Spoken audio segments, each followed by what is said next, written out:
but we just got to do what we have to do. Yeah. How's pretty blessed. I got a team at home, so we train at home, Brocky and I, so it's all good. Yeah. Good news, by the way, with Brock signing with Matchroom. Yeah. Yeah, no, Yeah. we're really excited. Hopefully over the next week we'll get an opponent, and then we'll head over to America early and get stuck into the training there. Yeah, I mean, it's just it almost feels like it was the next step, but more than anything, just for Aussie boxing, it's just good to see our boys, you know, going to that more global stage as well. Yeah, definitely so. I mean, this is the right time for Brock. I mean, that timing is really, really important, and Brock's better at the moment, so it's a great time for us to head overseas.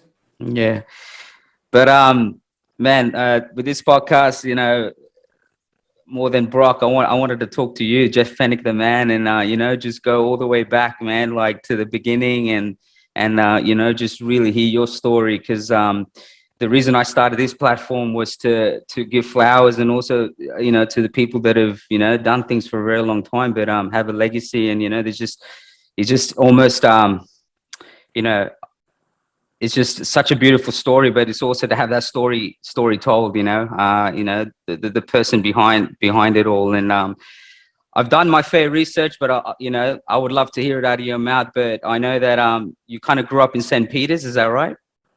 Yeah, definitely so. Yeah, I was Yeah. well, yeah, my parents lived in a little place in St. Peter's in Florence Street, which we sold a few years ago. It's been knocked down and it's rebuilt into two beautiful townhouses at the moment. So St. Yeah. Peter's, the inner city's all changed. But yeah, I grew up really. People call me the married from Mauler, but I really grew up in St. Peter's. Yeah. How did boxing come about, man? Like, was it something that you were interested in as a kid, or was it something you just got introduced to as you were growing up, or? Oh, no, I never boxed in my life. Never wanted to box. I played rugby league from the age of 4, and you know, played rep football from 14 through to 18, and just around that time, I went to the youth club really for a fight. I went there with some boys. We were looking for some guys that we wanted to Yeah. fight with, and they weren't there. As we searched the youth club, the last room that we looked in said boxing. I'll never forget. There was a little glass thing underneath that said boxing, so we looked through the glass there to see if those guys that we were looking for were there. They weren't there, but while I looked, I noticed a very good friend of mine who played rugby league and who was the Australian bantamweight champion at the time in the amateurs, a young boy by the name of Mark Cribb. He was a boxer, and he was boxing, and I was just watching, and then I heard the trainer mention that he needed other people to box with. So I knew him, and I thought that I could beat him up and that kind of stuff, being in this little tough gang I was in. And I learned, like I said, very, very quickly that fighting with, having 10 of your mates fighting in the street is nothing like getting in that boxing ring and putting gloves on. I'll never forget, I got winded. I got hurt a few times, but at the end, the trainer said to me that was really good, and he wanted me to come back. In my head, I was thinking he wants me to go back and get beat up again. Yeah. And yeah, I was thinking, you know, and I couldn't say no because some of my friends there. I didn't want to say no because I would have been embarrassed to think that I just got beat up, and I was worried, I was scared. So anyway, I ended up going back the next day, and the rest is history. I had this amazing relationship with my trainer, Johnny Lewis. It was like a father-son relationship, and the greatest thing that I learned back then as a kid was that Johnny, he would always tell me that I could achieve something, and I was going to be able to do something. And these goals that he set me were really achievable. They might have seemed a little bit impossible to me at the time, but he always set me achievable goals. And every time I achieved one goal, I was really, really excited. And when he told me I could do something else, or there's something else on the horizon, I always looked forward to it. I always looked forward to it, and I worked harder and harder to achieve that. And so, people talk about goal setting. I think it's really, really important that that you can set goals that aren't unrealistic. And if you start achieving and working hard and reaching those goals, it makes you more and more determined. That's how it was for me. Like when he first told me that, you know, that I could box, and I won a few fights, and he told me I could become a state champion if I trained hard. I became state champion, Australian champion, and it just went on. And I'll never forget that he said to me, one day if you keep doing what we're doing, you'd go to the Olympic Games. Like, me, go to the Olympic Games. Yeah. You know, back then while I was living in Maribor then, but kid from St. Peter's, how am I going to do that? And you wouldn't believe it, just a lot of hard work, dedication. Well, not a lot. Everything was really, really hard. I mean, hard work, dedication, a lot of dieting, and I changed my whole life around. I went from going out, being with my friends every day, and doing the wrong thing to living, sleeping, boxing. Every morning I woke up in the morning, I done my road work, had my special breakfast, did what I had to do, and I lived to fight. I just wanted to be the best. I wanted to make my biggest. I think my biggest motivation was that every time I won, not my family as much, but my trainer was so proud of me, and I kind of had this amazing feeling that wow, I'm making these guys feel really great. And obviously, I felt great because there's no better feeling than winning. But I just felt that I was giving something back to people who helped me. Do you feel like it was one of the first times, even in your life, like having someone, I guess, encourage it in some way, but it almost feels like you had someone that really believed in you as well, right? Like, I believe that you were capable of doing all these things. And I guess I'm not really sure how old you were at the time, but I'm sure you're pretty young. So it would have been pretty big for someone like that. And it's just crazy to think what Johnny Lewis has gone on to done in yourself as well, and it's just crazy to think it was, a time period where, you weren't even really, you were introduced to it through, in a different route as to many people. But what kind of brought you back after that? Was it just those goals? It was just, was it just the way boxing made you feel? Like, what made you? Because you of all people would know, it's cool to do it once in a while, but to do it every day, weeks on wing, years on years, like you said, with the dieting, with with that discipline, what made you get up every day wanting to do it? That's a great question. I mean, when you find something that you love, and when you're doing something that you love, and being around people that you love, and you feel the same return, you feel that love. It was something. Like I said, I couldn't wait to get to the gym. Early on, I worked, so I was an apprentice. I was an apprentice bricklayer, but because I didn't start until I was 18 boxing, just before I was 18. So, I just fell in love with the atmosphere. I fell in love with being able to take my frustrations out and do things that and something that I was good at. And I played rugby league. And of course, I played red football, but small. I always knew that an uphill battle to make it, because, like I said, think of me being 18 playing SG ball and Jersey flag, and weighing 47 kilos. It's not real big today. The guys are walking around playing Jersey flag at 105, 90, yeah, the 80. Big boys. Yeah. I was very small, but I was always a competitive rugby league player. But when I found boxing, it was like it was the perfect match for me. I loved it. I loved the one-on-one competition. I loved proving that I could win. I believed in myself, and I worked really hard. And I was blessed. I had my family gave me total support, so it was really important. What was it like, man, after being told that you have the potential to make the Olympics, and then the Olympics comes around and you get to, be part of something that not many people will ever be able to be part of? When people used to talk about you're going to be going overseas, I used to say, I was get on a boat and go to Manly. As far as very, very. I travelled as an amateur. I travelled all around the world to some amazing places. I went to Rome and fought the World Cup and got a bronze medal. I went to Northern Ireland, Belfast, and fought the Commonwealth titles, not the Commonwealth Games. I got a bronze medal when I was very, very inexperienced. So doing all that and achieving those goals made me really believe that I could do better, because, like I said, when I went to the Olympics, I had 24 amateur fights, fighting people who had 200 or 300. So I knew that. No, not that I knew, but I knew that if I kept working hard and kept believing in Johnny and kept doing what I was doing, the process was going to eventually give me some amazing, give me some amazing results. Yeah. Rewards, and that happened. And then when you think of it, the Olympics are just over. I won my fight, which meant I was a bronze medalist automatically. You're going to go out to see who's going to get a gold, and they overturned my decision. You know, a jury. I mean, the judges said I won. What more do you need to do? But I mean, that's life. That's boxing. And I look at life and everything that's happened to me, and everything happens for a reason. Even when I've made some crazy mistakes, the mistakes I've made, I believe that I've been put in that position for a reason, so I can teach other people not to make the same mistakes I made. And like I said, I'm an open book when it comes to that. I love helping people. The reason why I love helping people is because I wouldn't be here sitting down talking to you if it wasn't for the people who helped me, not boxing people, but people in general, just general being supporting me. If it wasn't for them, I wouldn't be here. I'm in this beautiful house because they paid to watch me fight, and I'll never forget that. And I mean, it's just crazy. I mean, I did read up about that, the decision, but I mean, I would have been a young boy then. What was it like, man? Like when you do go through those moments, there's, you know, especially those really tough decisions and even tough losses.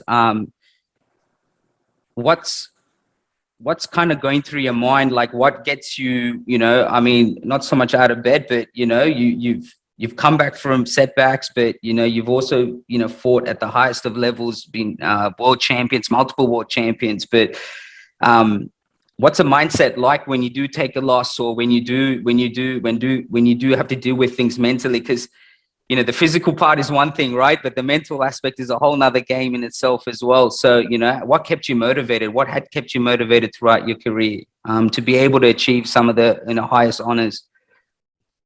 Yeah, well, my motivation was making those people who believed in me and loved me and supported me.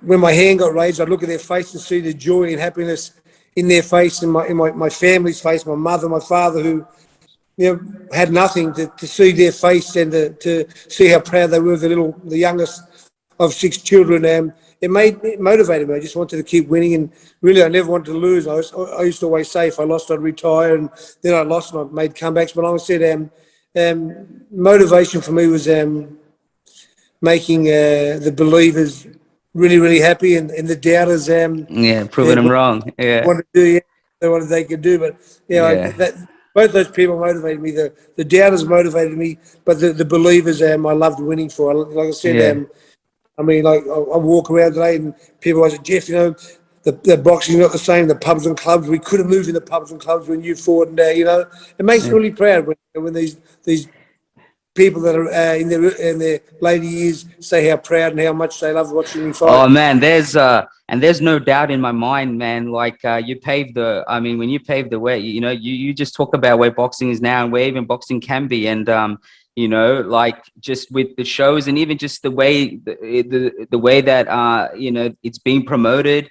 You know, some of the fights. I mean, you know, people now have a lot more than in terms of what they could have done with boxing, even from a marketing standpoint, and being able to put on big fights as to when you were coming up, and another 10, 15, 20 years from now, like it'll be the same, you know? So you definitely laid the foundation. I mean, you know, and there's a lot that people can learn from you, not even just inside and outside the ring, you know? So take us a little bit through your career, man. Like, so it was, did you debut bantamweight? Is that right? Yeah, I know. I fought as a flyweight. I went to the Olympics. Flyweight, yeah, in the flyweight, yeah. Flyweight. But when you went pro, yeah, first won the super flyweight Australian title. Yeah. I fought one weight below bantamweight. Then I went to the bantamweight division and fought a few people. And after my 6th fight, I fought a Filipino. And when I stopped him and beat him quite easily, my promoter at the time, Bill Morty, who had just joined up and watched me fight, said that there was an opportunity for me to fight the latest Japanese world champion named Satoshi Ngaki for one of the newest belts. Back in the time was the IBF belt. And when he said it, was like, wow, no, my 7th fight, you know, it was like, it was a shock, you know, but of course I said yes. And the reason why I said yes is because Johnny, my trainer, Johnny Lewis, said that I could win, and if he said I could win, I believed him. So that was the start of this amazing journey. April 26, 1985, at the Horden Pavilion, I fought for my first world title against Satoshi Ngaki, and Yeah, I won in the 9th round, and it was the start of an amazing journey for me and everybody who was a part of it. Like I said, and when I think back now, yeah, I had a huge team then that were all there for the ride. Today, I'm very comfortable with a lot of people who have fallen off the what's it called, the gravy train. But I Yeah, think I've learned over the years who my real friends are, and I've learned how important the word friend is, and it's easy to say you've got lots of friends, but there's only a couple that will always stick by you and support you. So I've learned that lesson again I definitely feel that, man. Yeah, I yeah, definitely so feel yeah, but that. like I Yeah, said, I wouldn't swap anything. I love what I've done. I yeah, love the people, even though they're not my friends today, and I've loved the associations I've had, even though I'm not friends with a lot of the people who supported me and helped me back then, because I wouldn't change any. But well, no, I'm a liar. There's not. I don't like when people say I've changed lots of things, yeah, but what I can't change it. So yeah, I can't change it. I've just got to live with what happened. So yeah, yeah, so if there's things you can't change, you can't change them. But look, like I said, yeah. I'm really happy with what happened. And after that, like I said, after Shingaki, wow, it was Olympic revenge. And then I fought Jerome Coffey, who was 26 fights, undefeated American, who they all said would beat me. Then I fought a guy who had just lost his world title, who was a world champion.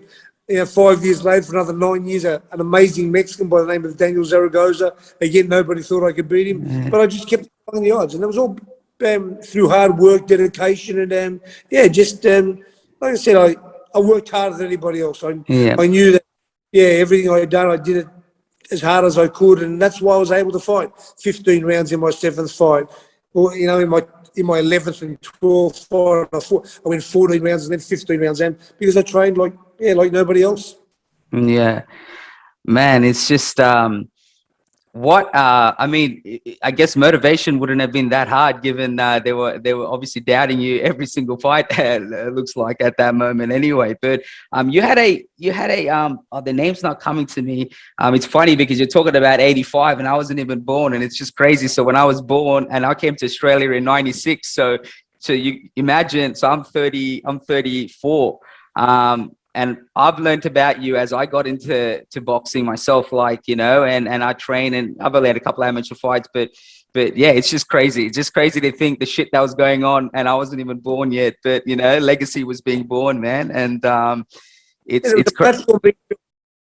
what's There was a that? platform built. There was a platform being built for all Australian Yeah, fighters. man, it's crazy. Yeah, Yeah, and that's when I and for me that's what fascinates it, because I always I always said, like, storytelling, and even just stories, there's just, you'll be amazed. And it's like, I think everyone's perception of success is different, but to me, you can't forget the people that laid the foundation, and it is what it is now because of all the things that happened back then, but so you had a famous, was it a trilogy? There was a fight.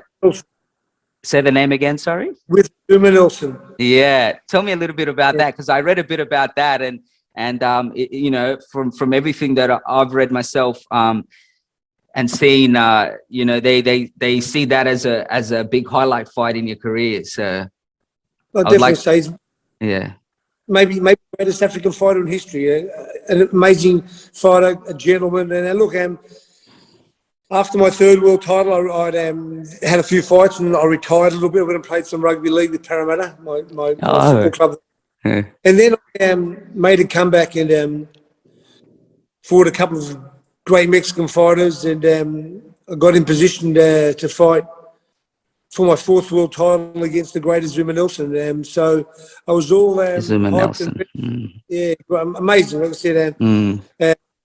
signed a big deal with Don King. It was a $5 million 3-fight deal, and my first fight was going to be in Las Vegas. So yeah, got all the team together. Instead of going 10 days prior to the fight, I thought I'd do the right thing, and we went for 7 weeks prior to the fight to go into camp and do everything properly to make sure we acclimatised. But without, I tried to be as professional as I could, not worrying about money or anything like that, because I just wanted to win the title. And I went there and done everything that I was supposed to do. And then the fight came, and Yeah, I won at least 9 rounds out of 12. The commentator said that, and if you watch a fight, you can make your own Yeah. decision. But yeah, I won the fight convincingly. In the 12th and final round, as the bell goes, if you watch him, I hit him with the right hand, and he was going to go to the canvas. If it was a 15-round fight, because I went back from 15 to 12 rounds, I would have stopped him in the next round. But like I said, look, you can't change any. But like I said, without doubt, I know that I won the first fight. The president of the WBC, who was in the ring at the time, he was, yeah, Jeff Fenech won the fight, but no, there was no decisional Yeah. curse or anything like that. But like I said, life goes on, and then we had a rematch, and yeah, I trained and done everything as good as I could, but my persona had changed, my life had changed. I went from being that guy who was up every morning at 5 and running and stuff to running later. You know, like I said, not that I didn't work hard, but a lot of things changed. I went from this guy who would never do an appearance or anything prior to my fight to having my own clothing label, selling things, and yeah, I did a lot of things that I shouldn't have done. And yeah, we had the rematch at Princess Park in front of 40,000 people in the pouring rain, and he knocked me out, which was the first time I'd ever Yeah. been defeated. It was a big thing for me. It was maybe it was the greatest learning experience of my life. I am who I am today. I am where I am today because of those experiences, and that one was certainly something that I learned a lot from. And would I change it? No, I wouldn't change it, because I think it shaped me and made me the person, the father I am today, the man I am today, and I think that's really, really important, because I love who I am today. I love my family. I love that I look after all my friends the same way as I used to. And look, having that loss and seeing what happened to me after that was a great lesson for me. So, and then we had the third fight. I don't even believe in the third fight, because it was just more of an exhibition. We done something. I was 44. He was like 49 or 50. And Yeah. I don't even count that on my record. So, Yeah. a great fight. For him to come back and fight me after what I'd done to him in Las Vegas, wow, I bow to him every time I see him. I take my hat off to him every time I see him, because Yeah. I beat him up in that fight. And whether he admit it or not, anybody that can take a beating like that and then come back and say they're going to win is a very special man, and he's a very special man, Azumah Nelson. Yeah. What was when you talked a little bit about how it kind of laid the platform. I mean, first of all, it's crazy that one defining fight could just change the whole course of, I guess, the way you think and your outlook on life, right? All the way up to you mentioning your family and how you are with your family, just that experience. But how did you pick yourself up after that? Yeah, well, I don't know. The craziest thing was, I can never find that Jeff Fenech that fought in Las Vegas again. It was like, I don't know if it was what happened to me or why, or I can't, hit the nail on the head and say why. But no, I was never the same. I'd never been hurt in a fight prior to that. I'd never been ever hurt. In that fight, I got knocked out, and then in sparring, in other fights, I got hurt where I'd never been hurt before. And I used to always say to myself, "Don't worry, let's get back in the office. It'll be good again." But when you're man on man sport, one against one, it's really, really hard. It's the most difficult sport in the world. And yeah, once I start getting hurt, or once you start getting hurt in boxing, it's not like the recovery's great. Progressively, I think you get worse, and that's what happened to me. But I kept trying to find that edge, kept trying to train hard again, and think that I could find the old Jeff Fenech. But I don't know what happened that day. He never surfaced again. But look, like I said, that guy never surfaced. But the guy who competed always gave his best, always trained hard, and that's all you can do. So you never lose that, man. You'll never lose that competitive spirit. That it may just be. It just means that energy you put into something else, right? And but still have that same attitude, which is what has happened. So man, it's just crazy. There's so much. Talk a little bit about you mentioned Johnny Lewis a lot, and you do mention that just if he believed in you, then you knew you could do it. And so tell me a little bit about your relationship with Johnny Lewis, because like I said, it's just crazy to think that both your legacies, what it's gone on to be. So yeah, like I'm very interested to know what his relationship with you was like, you know, since the beginning to you know what it developed through all the fights, you know, even through the downfalls. Yeah, Well, like I said, things changed towards the end because we don't speak anymore, which is yeah, really sad. But yeah, look, that's like I said, everything in life happens for a reason. And yeah, would I like to change it? Yes, I would, but you can't. So it's all yeah. good.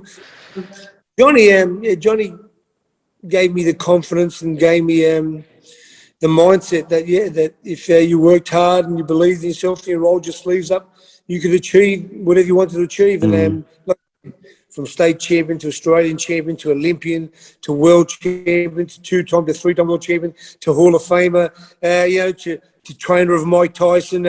It's just crazy, man. And like I said, not that I didn't believe in myself back then, but I never had a platform. I never had anything to get myself to do any of those things. I never had anybody say, well, I was never in the position to achieve or to do any of those things. My achievements were, fighting and beating people up and getting in trouble and getting out of trouble and being the guy that, got away with something that I maybe weren't too proud of, but I got away with it. That was an achievement for me back then. And then I learned that I could achieve other things and make people happy and make myself happy and benefit along the way. So, like I said, I really loved all the challenges. I mean, I'll never forget, Johnny wrote me a letter. Wow, back in 1983, I went to the World Cup in Rome, and he wrote me a little letter, and in the letter just said, because he couldn't be with me, and he went overseas with one of his fighters, and he wrote in the letter, he wrote that everything that you're doing today and all these tournaments that you're getting involved in, you're gonna see the full benefits in 1985. Wow, in 1985 I became world champion. It was just like he knew exactly what I was capable of, and he believed in me. And like I said, between both of us, I think, like I said, it was an amazing team while it lasted. And like I said, I would never change it. It's crazy, man. I mean, who would have thought, right? I mean, I'm sure you would agree when you say you wouldn't believe your life to have played out the way it did. But it's crazy to think you would have been one of those, guys that one of the biggest rugby league players, but trying to tear up the rugby league field Yeah. potentially, man. You know what I mean? What, And I'm a big league fan. Like I'm a massive league fan. So, but I know for a fact. Given what's played out and even just your attitude and and who you are as a person, I'm sure you would have given your all for league as well. So who knows? but yeah. but like I said, think of it. Think of this. I start boxing at around 18. I went to the Olympics 19 and a half. I'm world champion before my 21st birthday.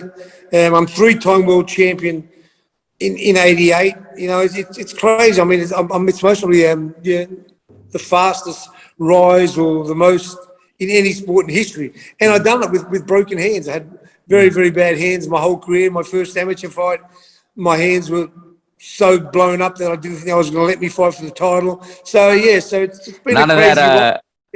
None of Crazy that. journey. Yeah. None of that strength and conditioning that they have now these days, eh? Yeah, I don't Machines. believe in that.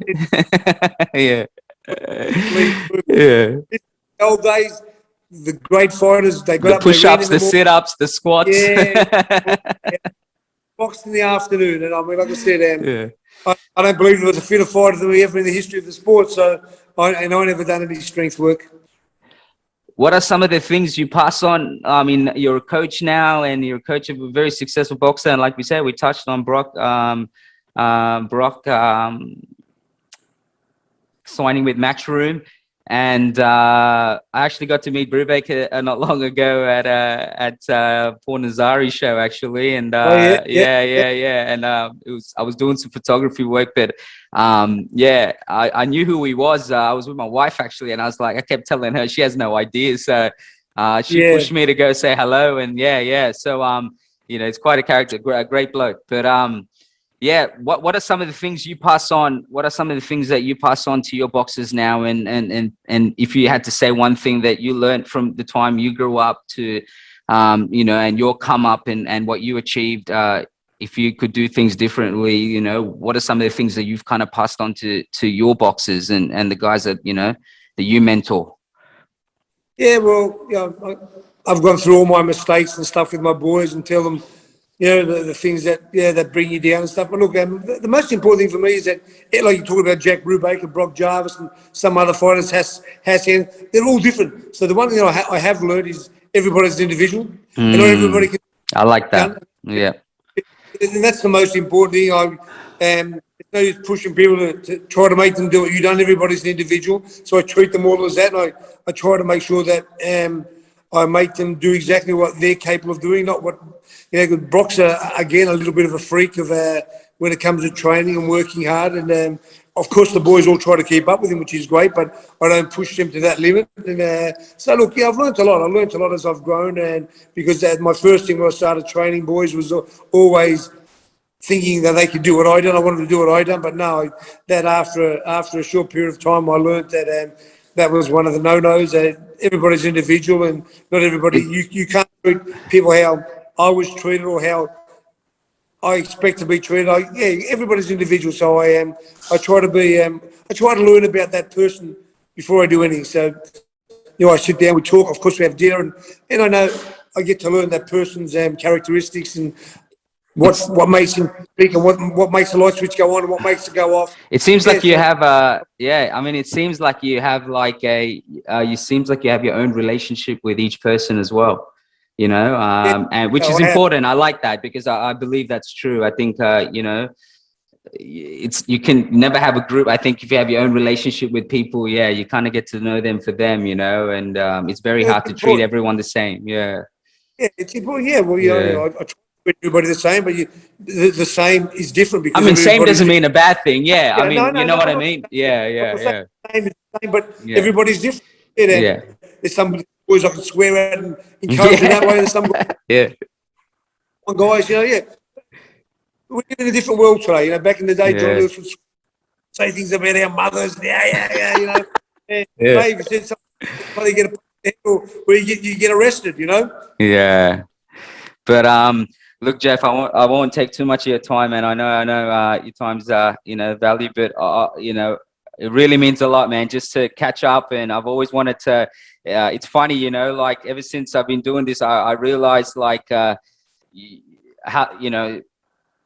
you may want certain people in your podcast, but it takes time. But when it happens, it makes it sweet, man. And it's not like I wanted you to be on the podcast yesterday. Last year I was thinking about it, and I'm glad it finally happened. And and you gave me as much as time as you did, because I just think it's important. It's important to appreciate the people that that did a lot for the Australian culture, and my platform is about representing the Australian culture in sports and in everything. So what's that? Let me tell you, me sitting here and watching you and seeing, the joy as you ask me questions, it makes me so much happier because I know that you've done your homework, you've done what you needed, and I see that smile on your face. It's because when you can put a smile on somebody's face, it means more than anything. And like I said, I'm so honoured to be on your show, and I'm happy my manager Paul Cheryl from Barking Dog got this done. And if you ever think in any way, shape, or form, mate, you've got my number. Just call me, here, brother. Definitely be more than one, man. I think as your career as a coach goes on, I think we'll definitely catch up when we can. And I'm just ahead of the curve. Well, let me tell you what you got to do. Just a good little one for you. Maybe you'll sit down one day and you can just do look, if it wasn't for COVID, I would want to be right there sitting next to you. So let's not get that twisted, mate. I would love to have been there right there. We can do a little podcast later on when I trained Mike Tyson and when I trained Kerry Packer. Yeah. So that amazing stories there I know people would love to hear one day. So do research, have a talk to me, and my experiences with Mike Tyson, second to none. My experiences traveling around the world, being with the greatest fighters when I got inducted in the Hall of Fame. And training. I mean, let's get together again another day, and we'll do them together. Yeah, because I would definitely. You know what? I'm glad you said that, because I would definitely. I don't think I would love to have a part 2, and I would love to one day be able to do it face to face, because I think it'll be unreal. As you can see, and we'll definitely save it for a part 2 and give people a deeper look. But I really do appreciate the time that you've given me, though. You know, like I said, I'd love to talk for longer, but we'll definitely make it happen, man. And I really do appreciate it. And I just, wanted to give the flowers, man. Like, appreciate what you've done for, like I said, for the culture. And it's something that, you know, for me, I see it as, as a legacy thing that should be, you know, talked about for years, man. So, I'm looking forward to the next one, though. I really am. All good, brother. Pleasure, my Yeah. brother. See you soon, huh? I appreciate it. Thank you so much. Talk soon. Bye, Yeah. bye, bye, bye.